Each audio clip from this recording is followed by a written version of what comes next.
When he was conceived 2 years ago, baby Gammy was destined for a comfortable life in suburban Australia. Today he's growing up in a provincial Thai town with Patramon, who gave birth to him but is not his biological mother. She'd been paid to carry Gammy and his twin sister by an Australian couple, who she says rejected him when they learned he had Down syndrome. I have no regrets, she says. I don't blame anyone.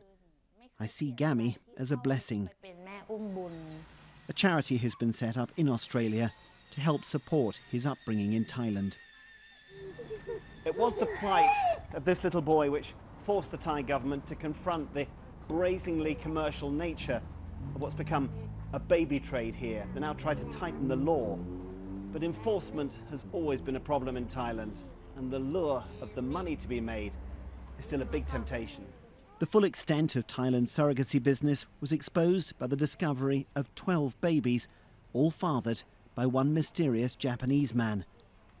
Suddenly there were raids on clinics all over Bangkok.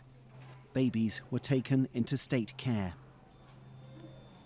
I met Deng, a factory worker who'd given birth to twins for the Japanese man. She didn't want to be identified. She said she'd been paid the equivalent of 10 years' salary for the babies. So how did it feel to give them up? It was a shame I had to do that, but what could I do? I had been hired to be a surrogate. But if you ask would I do it again, yes, I would. If it was legal, anyone would, because of the money. For some surrogates, though, the deal turned sour. This is Nam Pun, who with her husband and another pregnant woman sought shelter late last year at this women's refuge. They kept their faces hidden. She'd been harassed by her agent, she said, and then the police, to go overseas for her birth. That changed her mind about handing over the baby. Would you like to keep the baby if you can, even though you don't know who the father is?